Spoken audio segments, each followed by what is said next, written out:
할렐루야. 오늘도 함께 하실 주님, 특별히 오늘 주님의 날입니다. 대림절 또 두 번째 주일을 우리가 맞이하는데요.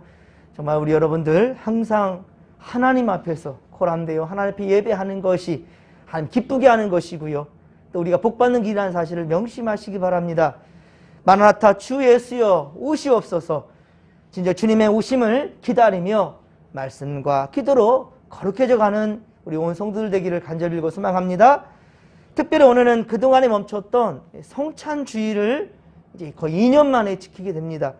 한 성도도 빠짐없이 부탁드립니다. 한 성도도 빠짐없이 모두 다 주일 성수를 할 수 있기를, 그리고 여러 가지 분주하고 바쁜 일도 있다 할지라도 여러분 우선순위를 잊어서는 안 됩니다.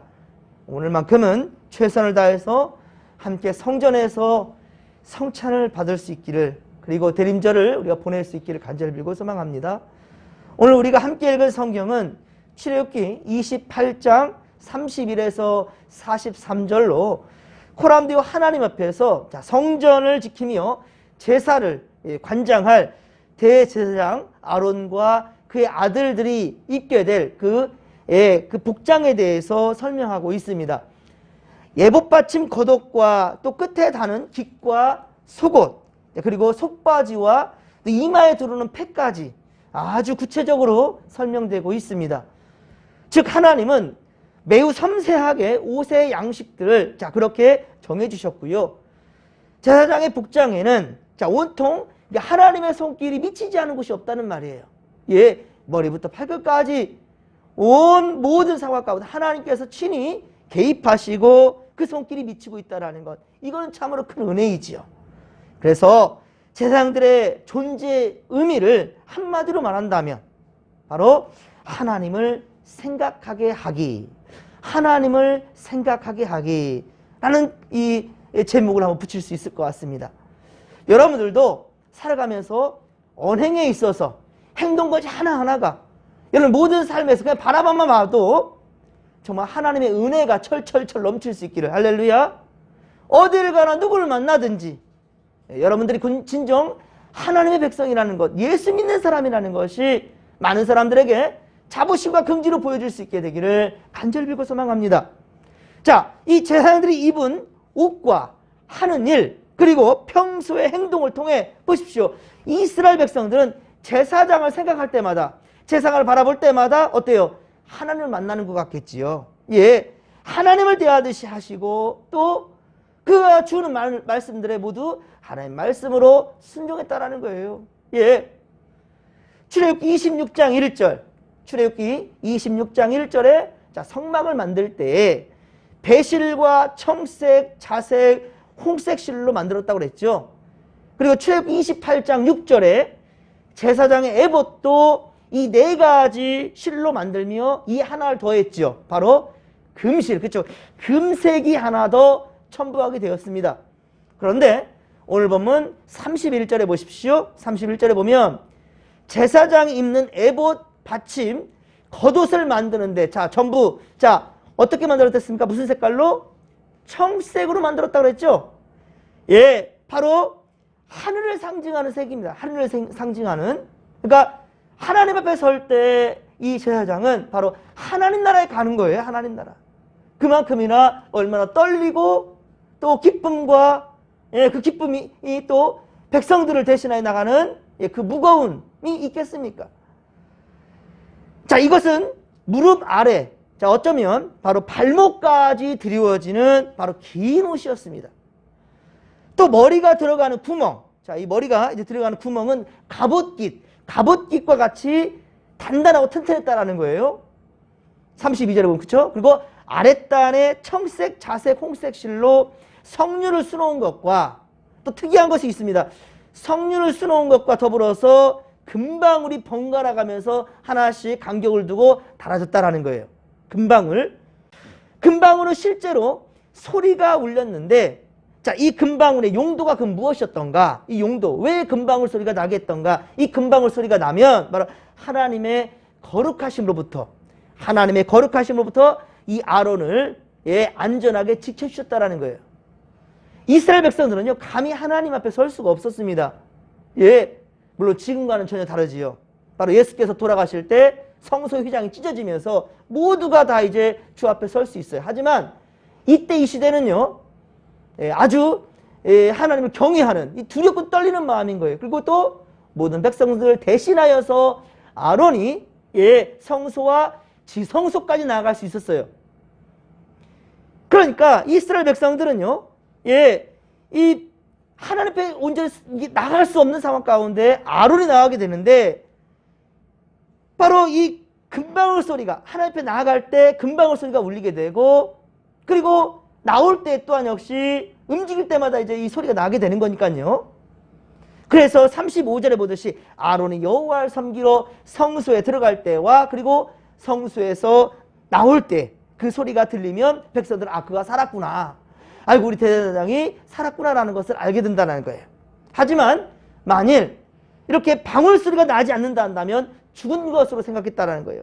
우리 대제사장이 우리의 죄가 너무 엄해서 죽음을 맞이했구나, 아니면 그가 실수를 했든지 죽음을 알게 되는 거예요. 그래서 발목에 또한 밧줄을 묶었대요. 오늘 성경에 나와 있지 않지만요. 왜 그러냐면 이스라엘 백성들이 지성소에 들어갈 수가 없으니까. 함부로 들어갈 수 없어요. 제사장만 들어갈 수 있거든요. 대제사장만. 그것도 1년에 한 번만. 그만큼이나 두려운 곳이 또 한다는 거예요. 그래서 제사장의 방울소리가 들리지 아니한다면 그는 죽은 거예요. 그 시신을 어떻게 끌어낼 수 있겠습니까? 밧줄을 묶어서 끌어냈다는 거예요. 그래서 그렇게 시신을 수습하게 되었다고 하죠. 성소와 지성소는 그러니까 아무나 함부로 들어갈 수 없었기 때문이에요. 그래서 제사장이 에봇을 입는 것은, 이 에봇을 입는 것은 위엄하신 하나님 앞에 나아가기 위해서는 바로 그분의 거룩함과 영광을 덧입어야 된다라는 것이지요. 과거 왕정 시대에서 보면은 어떤 사람의 그 지위는 어떻습니까? 왕과 얼마나 가까이 하느냐에 따라서 그 의복이 달라진 거였죠. 우리 조선시대 때에도 각 품계에 따라서 옷이 다릅니다. 문양도 다르고, 의복도 다르고, 옷에 다른 노리개 있지 않습니까? 노리기만 보더라도 어떠한 직분을 가진지를 알 수 있다는 말이에요. 그렇게 직분을 나타내기도 했다는 거죠. 보통 머리에 금으로 된 그 관을 쓴다라는 것은 그만큼 지위가 높다라는 거죠. 이스라엘의, 그렇습니다. 이스라엘의 왕은 누구십니까? 영원하신 왕은 바로 하나님이십니다. 여호와 하나님이시다는 것. 그런데 대제사장은 누구입니까? 대제사장은 하나님께 가장 가까이 갈 수 있는 사람이기에 머리에 이렇게 관을 써야 했다라는 것이지요. 그렇다고 해서 캐톨릭의 그 교황이 쓰는 삼중관과는 다른 겁니다. 삼중관과는 달라요. 내가 바로 곧 성부와 성자와 성령의, 그러니까 이 능력을 다 가진 자라고 얘기하는 건데 그런 것은 아닙니다. 지금 이것은 거룩함을 나타내는 것일 뿐이지요. 36절에 보면 그 관에 붙인 금패가 있는데요. 금패가 있는데 여기에는 여호와께 성결, 그렇습니다, 라고 기록됐다라는 거예요. 아론은 하나님께 성물을 드리는 자입니다. 그래서 곧 만왕의 왕이신 하나님의 성물을 바로 맡은 대제사장으로서 이스라엘 중에 가장 성결된 자, 그렇게 인정받았다라는 거예요. 여기서 또 오해하면 안 됩니다. 그렇다고 해서 대제사장이 가장 거룩하고 죄가 없는 자인가? 죄 있는 자입니다. 그러니까 그 아들 또한 역시 이 아들들이 잘못된 불을 올리다가 죽음을 맞았다니까요. 대제사장이 성결된 자, 여호와께 성결이라 라고 이마에 썼다고 해서 그가 죄가 없는 자인가? 아니란 말이에요. 거룩한 자를 택함 받게 되고요. 그리고 그를 사용하는 거죠. 캐톨릭에서는 또 어떻습니까? 바로 성모 마리아는 죄가 없대요. 그게 말이 됩니까? 교황은 죄가 없대요. 어떻게 죄가 없는 인생이 어디 있을 수 있겠습니까? 죄가 없는 것은 오직 예수 그리스도. 하나님에는 죄가 없고 허물이 없지만 우리는 항상 연약한 존재. 여기는 이 목사도 죄 덩어리입니다. 그러나 오늘 우리는 히브리서 4장 16절의 말씀처럼, 히브리서 4장 16절의 말씀처럼 예수 그리스도로 말미암아 긍휼하심을 받았고, 그리고 때를 따라 돕는 은혜를 얻기 위하여 은혜의 보좌 앞에 담대하게 당당히 나아갈 수 있는 거예요. 죄가 없어서가 아니라 죄가 있는데 그러나 하나님 예수 그리스도로 말미암아 긍휼함을 얻기 위하여서, 때를 따라 그 은혜를 얻기 위해서 그렇게 나가는 겁니다. 그러므로 우리는 하나님의 자녀된 그 권세를 그렇게 유지하고 그리고 발휘할 수 있도록 세속적인 능력이나 이 부귀영화가 아니라 바로 하나님 앞에 성결한 모습으로 서야 된다라는 것입니다. 출애굽기 28장 40에서 43절에는 제사장이 옷을 입어야 할 그 이유에 대해서 말씀하고 있어요. 대제사장의 옷은 성소나 지성소처럼 배실과 청색, 자색, 홍색 실, 그리고 금과 보석 등으로 그렇게 장식되었지만 일반 제사장의 그 옷은 마치 성막들을 둘렀던 바로 세마포처럼, 그 세마포 포장처럼 전체가 흰색이었습니다. 이것은 바로 이스라엘 백성들의 바로 거룩함을 상징하지요.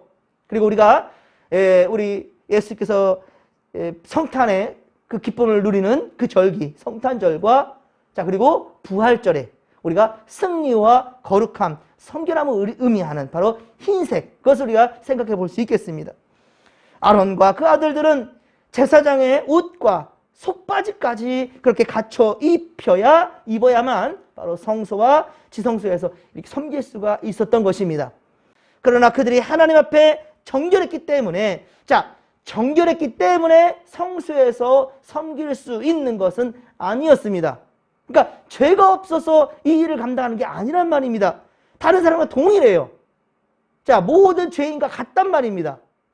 단지 그 옷을 입는 것은, 이 목사가 예배를 주관할 때 성의를 입는 것은 하나님이 정결하게 하여 주셨다라는 그 표징인 거죠. 단지 그 옷을 입는 그들을 하나님이 정결하게 하신다라는 거죠. 우리도 예수 그리스도의 의로우심으로 옷을 입었기 때문에 그리스도인들은 성도란 모두 다 예수 그리스도의 의로우심으로 옷을 입었기 때문에 하나님의 보좌 앞으로 나아갈 수 있게 된 것입니다. 그렇습니다. 우리의 사명은 우리가 예수님의 의라는 옷을 입었다는 그 사실을 세상에 이제 드러내야 된다는 거예요. 옷을 입음으로써 신분을 나타내듯이 우리가 예수님을 구주로 영접하고 세례받은 자들, 그래서 그것을 잊지 말자고 우리는 매달 첫째 주를 성찬주일로 시키는 거예요. 성찬을 받음으로 예수 그리스도의 몸과 피를 우리가 받음으로 우리는 예수 믿는 사람이다, 성도다, 우리 그리스도인이다, 이 자부심과 긍지를 가지고 세상으로 나아가는 거예요. 그 그리스도의 옷으로, 그리스도로 새롭게 옷 입고 나아가는 것입니다. 그리고 우리의 모습을 어때요? 세상 모든 사람들에게 예수의 삶을 떠올릴 수 있도록 우리를 보면은 예수를 만나는 거예요. 그들이 그럴 정도로 정결하고 거룩한 삶을 살아가야 된다라는 것입니다. 사랑하는 성도 여러분, 우리 그리스도인들은 어떻습니까? 택함 받은 족속이며 왕 같은 제사장들이라는 거예요. 믿으시면 아멘 합시다. 거룩한 나라요 그의 소유된 백성이라고 그랬습니다. 베드로전서 2장 9절의 말씀이죠. 따라서 우리는 예수 그리스도로 옷 입고 사람들이 예수를 떠올리는 그런 삶을 살 수 있도록 항상 조심하며 생각하고 또 생각하는 우리 대제사장이신 예수 그리스도를 깊이 묵상하며 생각하는 그러한 믿음의 보석들 되기를 주님의 명절에 축원합니다. 대림절 기간 동안 그렇습니다. 우리는 더욱 정결한 모습으로 선한 언행을 통해서 주변 사람들이 예수님을 보았다면 좋겠습니다. 우리를 통해서 예수를 보여줄 수 있기를, 세상에서 왕같은 제사장의 역할을 다하기를 주님의 명간절히 축원합니다. 우리 최승복 장로님, 계속 여러분 같이 기도해 주시는 거 감사한데요. 우리 송기영 권사님께서 식사를 제대로 하지 못하여서 기력이 너무 쇠하셨어요. 목소리도 너무 약하시고요. 힘이 없으시니까. 그러시다가 넘어지시면서 어깨를 갈비뼈가 골절이 됐습니다. 너무 고통 속에 계시는데요. 여러분들 위해서 기도해 주시길 부탁드립니다. 음식을 먹지를 못합니다. 지금 무슨 음식이든지 입에 넘길 수가 없어서 정말 고통스럽습니다. 아무리 좋은 약을 먹어도 음식을 섭취하지 아니한다면 예, 너무 힘들어요. 여러분들 위해서 기도해 주시고요. 항상 우리 몸도 마음도 영혼도 항상 주님 앞에 강건할 수 있기를, 온 성도들 또한 역시 그러하기를 오늘 부탁드립니다. 우리 대림절 둘째 주를 맞이하는데 오늘 성찬주일로 또 지키죠. 온 성도들이 같은 마음으로 주 앞에 나아갈 수 있기를 바라고요. 그리고 정말 중보기 도가 필요한 손길들 그 가운데 함께 할 수 있기를 간절히 빌고 소망합니다. 자, 이 시간 주님 의지하며 나가십시다. 주여 성찬 부르며 기도하며 나갑니다. 주여, 주여, 주여. 살아계신 하나님 아버지, 그만큼 감사를 드립니다. 우리를 예수 그리스도로 옷 입혀주시고 할아버지 정결하고 거룩한 자들로 살도록 지금 인도해 주셨사오니 감사합니다.